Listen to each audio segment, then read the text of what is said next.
সাৱধান আৰু 5 দিনলৈ ধাৰাসাৰ বৰষুণৰ সম্ভাৱনা। আঞ্চলিক বতৰ বিজ্ঞান কেন্দ্ৰৰ সতৰ্কবাণী।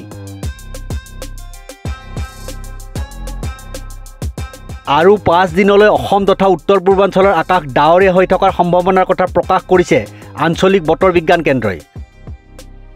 তাৰোপৰি অসমত ধাৰাসাৰ বৰষুণ আহিব পাৰে বুলিও বতৰ বিজ্ঞান কেন্দ্ৰই সতৰ্কবাণী জাৰি কৰিছে।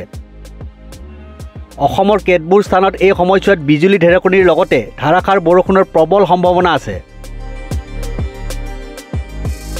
অসমৰ উপৰিও মেঘালয়, মণিপুৰ, নাগালেণ্ড আৰু মিজোৰামতো আহিব পাৰে প্ৰচণ্ড বৰষুণ। এনে ক্ষেত্ৰত উল্লেখিত ৰাজ্যখনৰ বাসিন্দাসকলক অপ্ৰয়োজনত বাহিৰলৈ অহা তথা পৰ্যটন আদিৰ ক্ষেত্ৰত সাৱধানতা অৱলম্বন কৰিবলৈ পৰামৰ্শ জাৰি কৰিছে।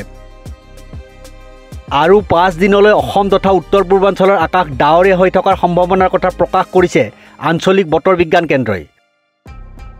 তাৰোপৰি অসমত ধাৰাসাৰ বৰষুণ আহিব পাৰে বুলিও বতৰ বিজ্ঞান কেন্দ্ৰই সতৰ্কবাণী জাৰি কৰিছে।